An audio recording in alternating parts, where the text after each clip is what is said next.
Welcome everyone, it's your boy Mr. Degenerate back at it again for another damn video, and man, Doctor Strange in the Multiverse of Madness is out. I hope you guys have seen it.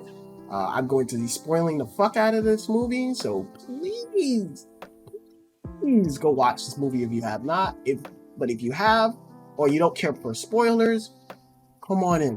We got a lot to talk about. This video might be long, so grab a popcorn. Don't worry, I'll probably leave timestamps if it's too long. But let's talk about this movie. So, Doctor Strange in the Multiverse of Madness. When I walked into this movie, I wasn't excited.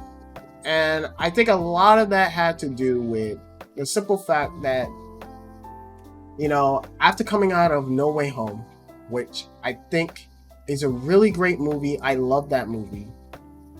Again, it was my movie of the year of last year because of how well that movie kind of explored Tom Holland's Spider-Man and addressed a lot of my complaints. Like, literally did a checkbox and got everything right.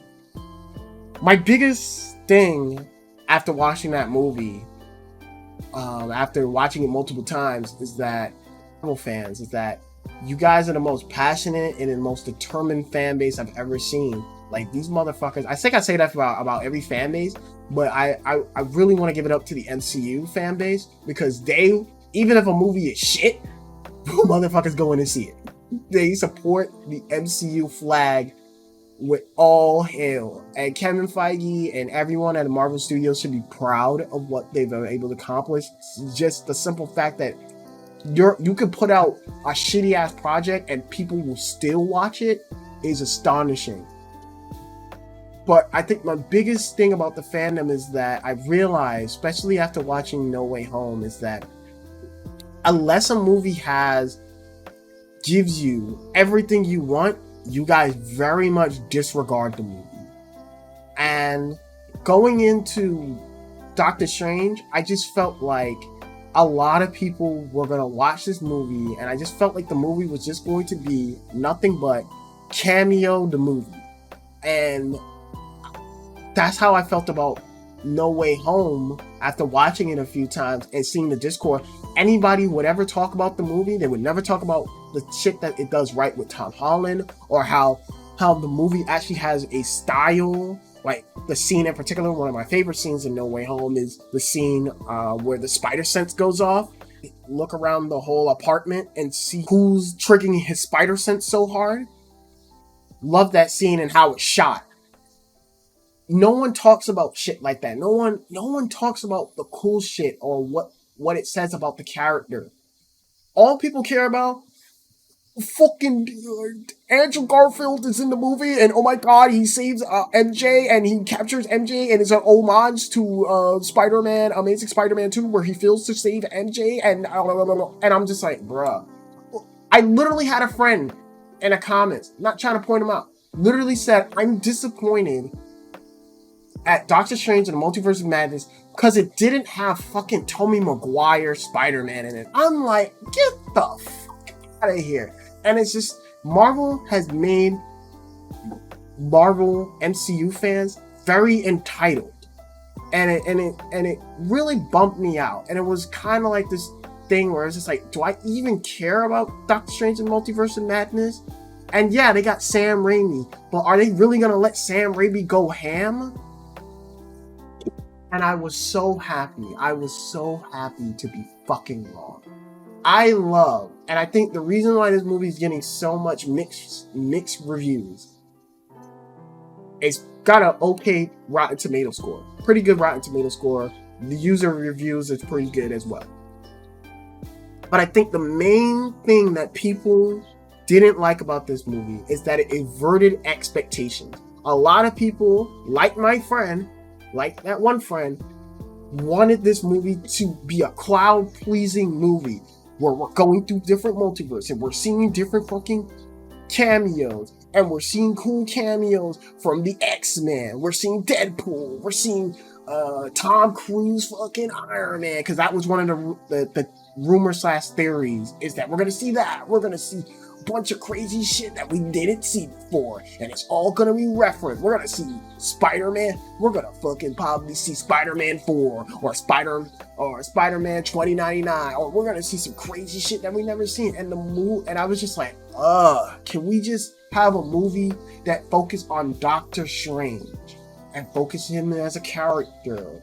And can we get a story about Wanda's turn to villainy? Can we get a fucking movie that actually has a stylistic choice from a director? Because let's be real, a lot of these Marvel movies, a lot of them, more than not, do not have very stylistic choice. There's only a few, and I can name them in my head. The Russo brothers movies, Taika Waititi, can't even speak. Taika Waititi's movie, James Gunn's movie. So what? There's 3 directors in the Marvel pantheon that generally has a voice for the MCU. And I would also throw in Chloe Zhao, but we're gonna get into that later. But so I was generally skeptical about this movie. And I love that the movie subverted my expectations, and everything I thought the movie was going to do, the movie disregards. And I think a lot of that has to do with fucking Sam Raimi, the Chad. For those that don't know who Raimi is, Sam Raimi is, he is the blueprint for the MCU. This man has blessed us with some cool ass cult classic movies, horror movies, such as the Evil Dead trilogy. But in particular, his magma opus, in my opinion, is his Spider-Man, Tobey Maguire trilogy. This man has given Marvel Studios the blueprint on how to make characters and how to make successful comic book movies. He laid the foundation for this shit. And so, for him to add his own taste and twist to the MCU was such a breath of fresh air. And I can generally tell he said, I'm glad that you have all these other directors doing the Marvel dance, but I'm not doing the Marvel dance. I'm doing my own dance. And you're going to get with it, Kevin Feige and everybody at Marvel Studios. Y'all going to get with my dance. And I'm glad he disregards every fucking thing that was set up in the Marvel movies. I'm glad he said fuck all that, because it led to a fucking fascinating, fun movie. A cool horror movie. I'm glad that he didn't shy away from anything. I'm glad his fingerprints is all over this fucking movie. In the most silliest ways and the most creepy ways. I fucking love it. Because he was able to direct. Unlike Chloe Zhao, where I felt like Chloe Zhao was fighting against the Marvel formula and was trying to do the dance but couldn't find her rhythm. Fucking Sam Raimi, he's not even doing the Marvel dance. He's allowing people are dancing with him. And I fucking love it for that.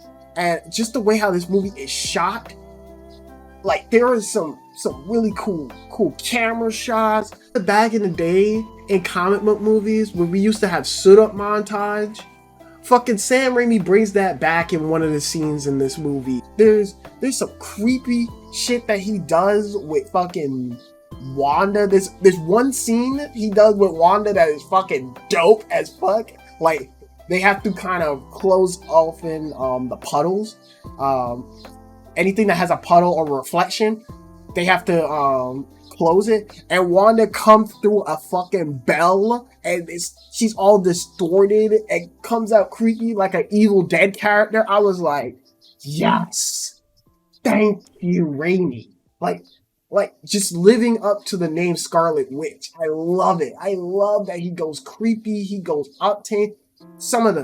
There's some brutal deaths in here. I was like pushing the PG-13. I was like, yes, thank you, Raimi. Thank you. Someone in here finally comes into a Marvel movie and has a fucking vision and has a take that is cool and original. I love that there's shots in this movie where characters are just looking intense at the camera. There's one scene where Wanda gets possessed by another Wanda, and she just stops and just looks at the camera almost like she's looking at the audience. It's like, I see you, I know you're their audience, hi. Like, I love it. I love it. I love the artistic style of this movie. It's so much better than the first fucking movie in that sense. In fact, I think this movie is a better old Doctor Strange movie. Because it lives up to the name of Doctor Strange, which I think his stories are usually kind of creepy and kind of disturbing and kind of weird. Weird shit's happening that you can't explain because it has to do with magic. And I fucking love that. One of the biggest complaints I had with Doctor Strange 1 is that I felt like the movie's bland. It didn't go farther enough with its creepiness. It should have been creepy. I should have walked into the Sanctum Sanctorum and see some weird shit happening. And this, it gets there, shit. It gets there. I'm like, thank you. I should see Doctor Strange use magic in creative and cool ways. There's fucking one scene where he's using fucking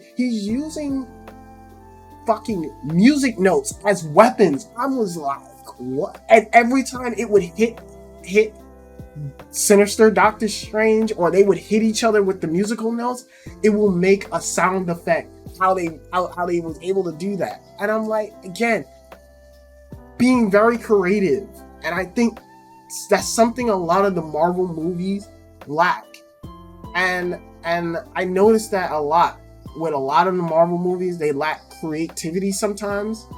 And to have a director come in and have creativity and not fall into the fucking Marvel trap of having a big CGI flop fest where, because let's be real, Marvel CG is not that great. And that's one thing I'll give DC, is that they handle CG way better than Marvel. Marvel CG is very noticeable. Like, you could tell it's fake, and that's because from what I've gathered from watching YouTubers who work on CG, they usually only get like at minimum 6 to maybe 3 months to work on CG, and you can tell they don't have enough time to work on it. And you see that, and that's all the time. You see that in all their movies. You can clearly tell. Hell, one of my favorite Marvel movies of the Phase 4, Shang-Chi, what happens near the end of that movie? Oh, big CGI dragon fight when you had a interesting villain already, and you just had to go into a big CGI big dragon fight. It didn't make any sense. And it's really baffling. But I'm glad Raimi stays away from that. He does his own shit, and I love it for that. And again, I think this is a Doctor Strange movie. At the end of the day, one of the things I love about it is that it's a Doctor Strange movie. Again, I think Strange is a bland character. I'm saying some very controversial shit. I know the MCU fans are gonna come at me, but again, that first Doctor Strange movie was very bland, and the only thing it had going for it was Benjamin Cumberbatch's performance as Doctor Strange, and the third act being one of the most recognizable third acts, and how unique it was. Other than those two, and the CG, other than those 3 things, minus 1, that's all it had going for it. And I just wanted them to do better the next time. And this movie is 10 times better than that. It feels creepy, it feels disturbing, but one of the things I love about this movie is what it has to say about Doctor Strange and Wanda, respectively. But in particular, Doctor Strange. At the heart and core of this movie is about Doctor Strange. And this movie has a very interesting thing to say about Doctor Strange, and it made me look at Doctor Strange as a character very differently. And it's something I noticed, and Christine picks this up. She says the reason why a relationship never worked is because you always has to be the one with the scalpel. And I'm like, that's interesting. I never thought of him like that.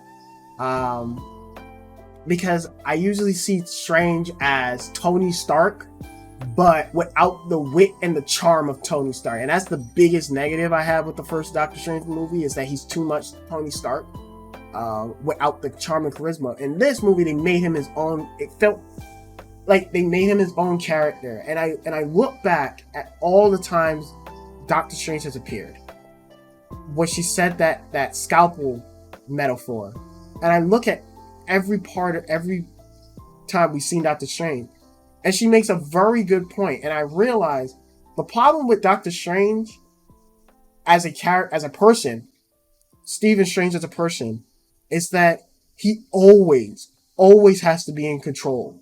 He always has to make the tough calls. And when he does make the tough calls, he goes to the extreme of it. He doesn't look at things from a personal or like how people would feel, or like what would people feel? How is people going to react to this? And what is the consequences on a personal thing? He's like, no, fuck that. I look at things from a bigger picture, and he thinks things as a bigger picture. And I really was like, whoa, I didn't think of that for now. And it goes back to all the movies. You look at Doctor Strange in Infinity War. What does he say to Tony and Peter? But you have to understand, if it comes to saving you or the kid or the time stone, I will not hesitate to let either of you die. I can't, because the universe depends on it. He never thinks about the grand, like the personal, or how it would affect the other person. That's why he's willing to sacrifice half of the universe just so, at a slim chance, that they would win in 5 years. I think that's wild to think that. And even the movie calls him out on it multiple times. It's like, so you mean to tell me there was no other way? There was no other choice you could have taken, Steven? And that was a criticism a lot of the fans had. You mean to tell me there's like billions of possibility universe, and only one is where they came out on top? And it was weird. It was weird, but it goes to show you how Steven thinks. You go in No Way Home. What does Stephen Strange says to Peter when they capture all the villains? He's like, yo, we're sending them back to the universe. Peter says, but they can die. Maybe we should find another way. Steven's like, if they die, they die. Like a scientist. He thinks like a fucking doctor. He sees one solution and he takes that only solution. And I find his character, fascinating for that. And you see that throughout the whole almost Defender Strange at the beginning of the movie. What was the first thing he was willing to do? Sacrifice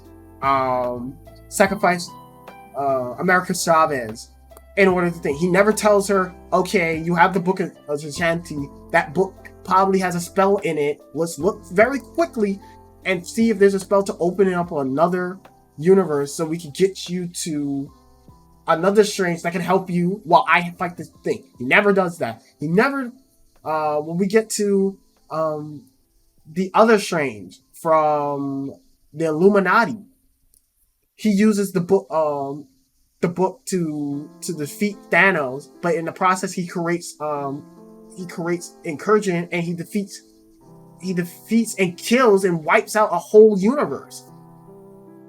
And we see the consequences of that when we go to Sinister's universe.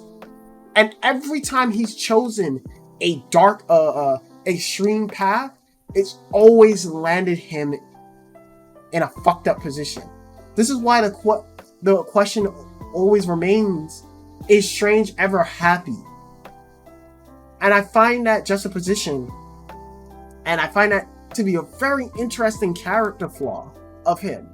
And that's what makes Strange fascinating, is that he's always willing to take the unnecessary risk. He never tries to find another solution to it. And I just find that fascinating. And one of the things I love towards the course of the movie, and by the end of the movie, and I think a lot of that has to stem from his relationship with his sister, of being unable to save her. I think that's what makes him a fascinating character. That him not being able to save his sister is what led him to always look at things in a cynical way, or always handle something in the only way. the only absolute way. Even if it means it damns another person, he's gonna take it. Because he'd rather him have the scalpel in his hand than anybody else, because he doesn't trust anybody else to handle the situation. And by the end of this movie, and what I love about his character is that he learns, like, you know, the only way for me to be happy is to admit, to let go of that fear I have of letting other people help and letting other people in, and give that scalpel to someone else. And that's why he's able to give that scalpel to America Chavez in a creepy, disturbing Sam Raimi way. You fucking zombies talking to America Chavez, and it's like, yo, give her the power of friendship speech, pep talk about, like, hey, like, you got us here, you can do this. And I was like, yeah. And because of that whole experience, he's able to let go and finally find inner peace, knowing that Christine is okay, Child's okay, and that he can rely on other people. That's why he's able to bow to Wanda near the end, because he finally respects Wanda as the Sorcerer Supreme.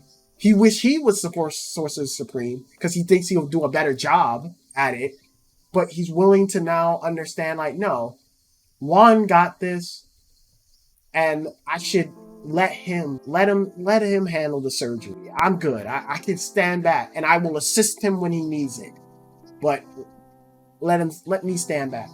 And I just love that about this movie. I just love that the movie just tackles that, and it doesn't try to do the whole fucking multiverse shit and just focus on Stephen Strange. But let's be real, this movie's not called Stephen Strange. It's called Scarlet Witch and the Multiverse of Madness, because Wanda steals the fucking show. She is the best part of the movie. She's the MVP of this movie, and I think that's because, you know, we look at Wanda's character arc and every single interpretation she's been in. You look at her character arc, and I'm just impressed by how much they allowed Wanda to commit into the villain world. Because one of my biggest complaints with WandaVision, while I love that they fleshed out Wanda's relationship and they really made me love Vision and Wanda's relationship, one of the biggest complaints I had by the end of the movie was that they made Wanda too. They tried to soften the blow and make Wanda anti-hero, when in reality Wanda's a fucking villain. She's villain. She enslaved a whole community for a week, and there's literally episodes where you could see the cracks in that spell because certain people were crying. There's literally a scene where one person literally is like, yo, if you're not gonna let me go of the spell, please kill me. And Wanda's like, no, in complete denial. Like, no, I was trying to improve your guys' life. Like, who are you to judge and say that their life needed improving? Like, what the fuck? Like, and in this movie, I love that they committed to Wanda being the villain.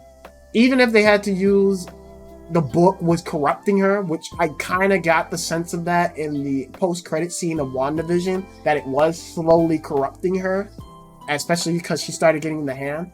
But I love that they committed to it. And I love why Wanda ultimately went down this direction. It's because throughout all of Wanda, she has that great line in WandaVision where she's like, you know, the waves are constantly clashing.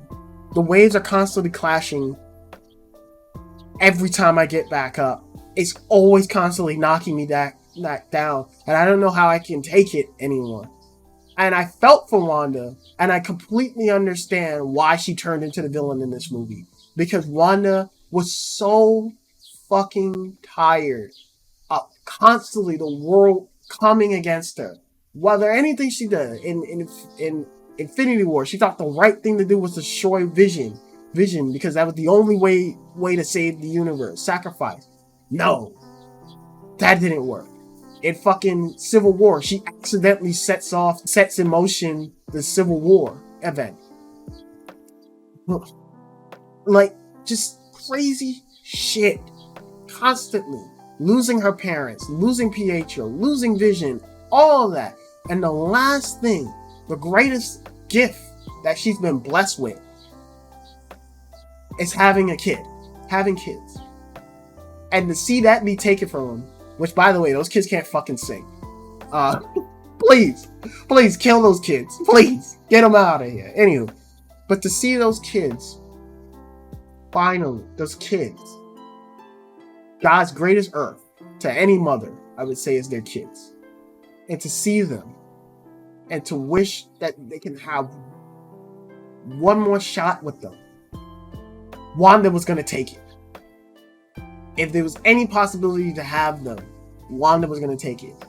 And I think Wanda's greatest fear is looking in the mirror and looking at the monster she become. She projecting, I could still be this humble and great person if I had my kids. Because as a parent, and I'm not a parent, but I could only imagine that you never want your kids to see you as the monster. And that's I think that was her greatest fear. And by the end of it, she ends up becoming the very thing she sought that she wouldn't become, a monster. Her kids are terrified by her. Like, I love it. I was like, wow, it's tragic, but I'm like, I love it because that's the ultimate. It was the only way. The only way this was gonna end for Wanda. After losing so much and after becoming and doing all she did in WandaVision, I was like, this is the only path that made sense for Wanda as a character. Is that she gets corrupt. And I love that about this movie. And I think that's the heart of this movie, is that it was willing to take that risk and commit to Wanda being the villain. And especially in a day and age where, you know, they don't want to portray women in shit as cuckoo or crazy or just to be crazy. No, like I genuinely felt like Wanda deserved to be the villain, and I'm so glad. And to juxtapose her with Doctor Strange was so great because they both have fears. The only difference is Steven was able to get over his fear and be content with Christine being happy with someone else. But with Wanda, she wasn't able to. Her love prevented her from seeing that, what she's doing is wrong. And can I just say, the way how they did Wanda in this movie was so fucking great. Again, Sam Raimi doing his horror shit. And one of the things I love is that he says, Kevin Feige, you think you're gonna set up the Illuminatis and fucking do this whole team up and shit? No, I'm committing to Wanda being the fucking villain. Wanda lays waste to the whole Illuminati in the most satisfying way. Oh my goodness. When I watched it in the theater, I was like, thank you. And I think that was Sam Raimi. I don't know if he meant to do it on purpose, but I love that he took a little stab at the fandom and a little stab at Marvel Studios for always, every single minute, have to have crowd-pleasing moments.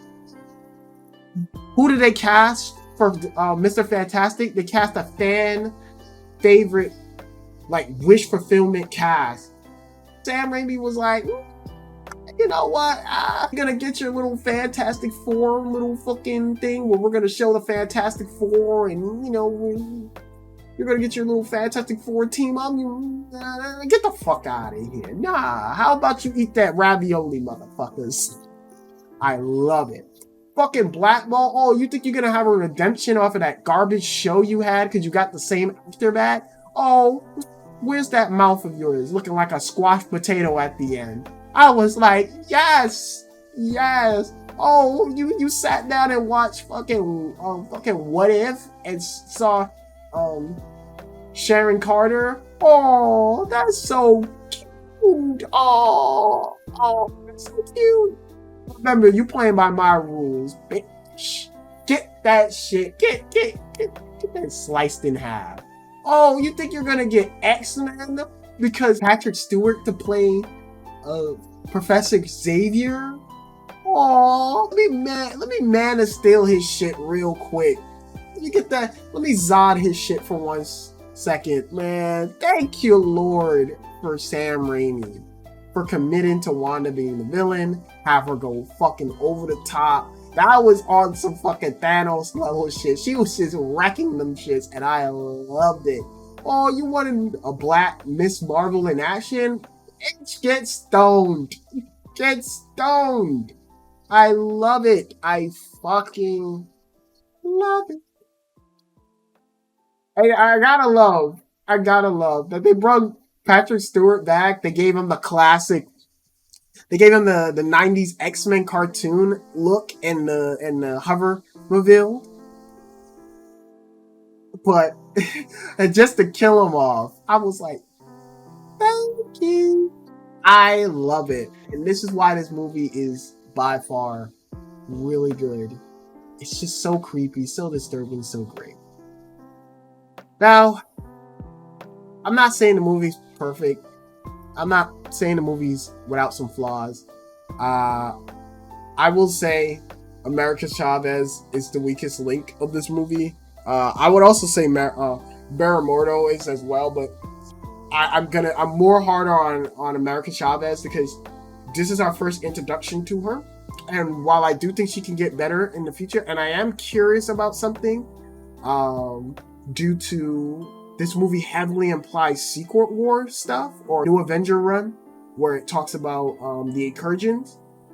I'm curious if she's going to be the replacement for Molecule Man, because if I'm not mistaken, in the movie, there's not multiple versions of her in multiple universes. There's only one America Chavez. And I was like, oh, that's interesting. That's fascinating. And it almost reminded me of Molecule Man from the comics. So I was very curious on if the movie was trying to, if they're setting that up. But besides that, I don't find her character all that interesting. She's just kind of a plot device. Like, the only thing that makes her, I don't even say her, she's a character. She's a plot device.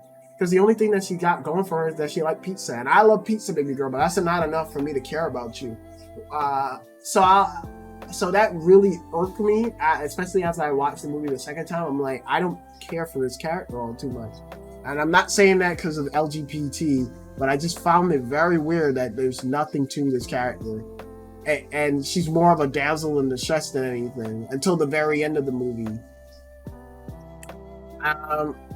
Another problem I have, another instance, Baramordo. Like, I don't know if this is a continuity issue, but they didn't do anything with Baramordo in this. They don't even reference the first Baramordo from the 616 universe, the main Marvel MCU universe. They don't reference him at all. They just say, hey, like, me and him had beef. I'm like, So Baramordo didn't even need to be in this movie because he's a waste in this movie. Calling this universe 616, I'm not a huge fan of, because now you open the floodgate for people to be more critical of Marvel Studio not sticking with the comic books. And again, I don't mind that they don't stick with the comic books, but now that you're calling it 616, calling the main MCU 616, when originally that was not what it was called. It was called 19999 from Kevin Feige. I don't know if he meant that as a joke, but I thought he should have kept it like that. And I don't know, like that. Feige. What else? I'm trying to think. Oh my God, I cannot stand.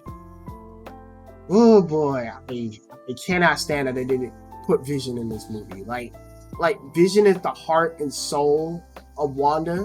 That's her love.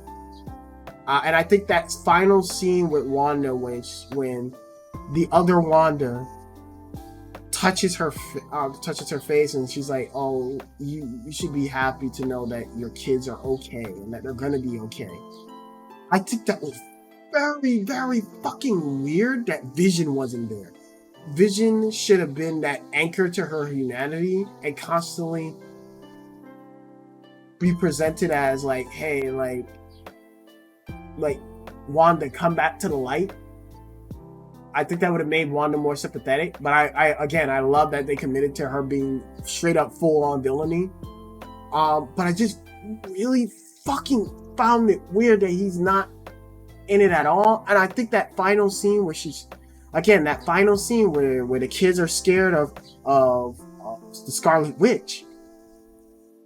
I thought that would have been fucking brilliant if, like Vision said, we always come back to each other. So it's safe to say that we'll see each other again. I would have loved if that final scene was just Vision seeing her again and just being terrified of what she'd become. I think that would have been so even more heartbreaking than seeing the kids being scared. I think that would have been even more scared. I would have fucking probably shed a tear. But yeah, Vision not being there is weird. Again, like great movie. But those are like the three big problems I have with the movie. Like, just fucking weird. I would say the after credit scenes, once again, I don't know what's wrong with Marvel and their after credit scenes lately, but these after credit scenes have been pretty fucking bad. Like I'm glad that they got Charlize Theron to play Claire. Is it Claire, or whatever her name is, Doctor Strange's wife in the comics. Like, she looks fucking beautiful, by the way. Charlize Theron is playing her, and I know she's gonna kill it, because Theron is like really talented actress. I love her in fucking as Furiosa in Mad Max. So I know when we see her again, she's gonna fucking kill it. But what the fuck? I was like, did anybody know who the fuck that character was? Like, I knew who it was. I was like, wait, isn't that Doctor Strange's wife from the comics? And I was like, oh, that's great. But then I was like, that's too vague. Like, everything just happens so fast. You're like, what the fuck? And then the second after credit scene, you would only get that if you're an Evil Dead fan or have watched Evil Dead. So overall, I think this movie's a blast, and I'm glad that people didn't get what they want. I'm glad they didn't get a huge multiverse movie, because at the end of the day, this is still a multiverse movie. This still is a multiverse movie, and it still lives up to the name Multiverse of Madness, because it is Doctor Strange and Wanda fucking with the multiverse, causing incursions to happen. So it is called Multiverse of Madness for a reason. However, this movie made me realize that horror directors have a very unique style, and I cannot stress that more horror directors should come into Marvel and DC and direct. And I'm looking forward to seeing what's the next adventure in Doctor Strange 3. And when the fuck we will be getting that, I don't know, because Marvel has a shit ton of shit to do. So it is what it is. Anywho, this video is long. I apologize. There will be a timestamp on it, like I said before. But if you're new to the channel, let me know what you think. What do you think of the movie? Did you think that this movie shouldn't have subverted your expectation? What do you think? Comment below, let me know. And as always, you know, I'll be around. So take care. Goodbye.